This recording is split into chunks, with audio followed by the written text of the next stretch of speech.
Look at these beautiful lilac sugar cookies. They tasted so good. I made them with gathered lilacs right here on our property, put them in a bowl, washed them, and now I'm going to show you how I made them. Let's get started.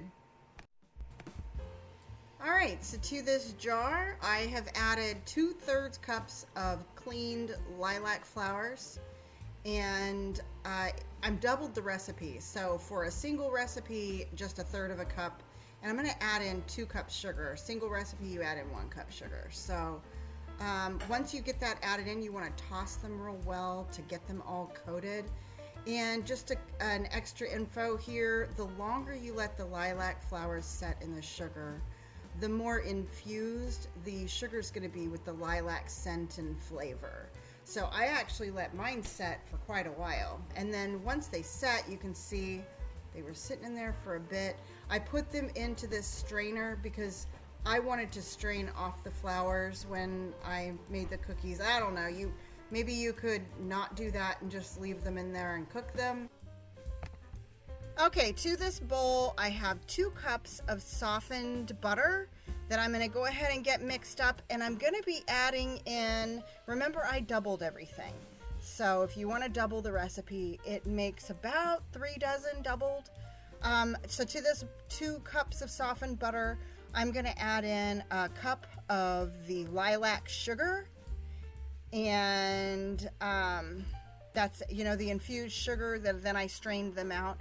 And then also a teaspoon of baking powder and a 1/2 cup of powdered sugar. So I'm going to put all that in here. And then I'm also adding in 4 egg yolks, just the yolks. Keep your egg whites separate because we're going to use those in a little bit.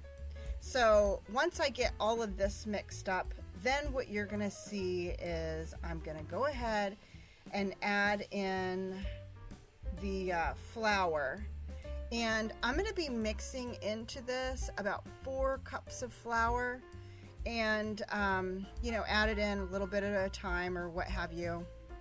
And you'll want to get that mixed up until you have a good dough consistency for rolling out your dough. And once you do, you'll see I got quite a bit of it because I wanted enough. I doubled this recipe. So let that sit in the refrigerator. Even if it feels a little sticky, that's okay, because when it's cold, it's not as sticky as when it's at room temperature. So put that in the refrigerator and let it set in there, and then you can even pull it out the next day. I think I did this at like nighttime, pulled it out the next morning, and then go ahead and roll the dough out. You want to roll it out to about 1/2 inch thick. And then next you'll see me brushing on some egg whites onto that dough and onto the cut sugar cookies. You'll want to brush egg whites on the top of that, and then sprinkle some more lilac sugar on there. And then go ahead and put those in the oven. You're going to bake them at 350 degrees, and they're going to be done in about 8 to 10 minutes. So check your oven, 8 to 10 minutes. If you're at a high altitude, it might be 12 minutes. Once you pull those out, there you go. That's it. I hope you try this recipe. Thank you so much for watching. And remember, everybody, keep your joy, and I'll see you on the next one.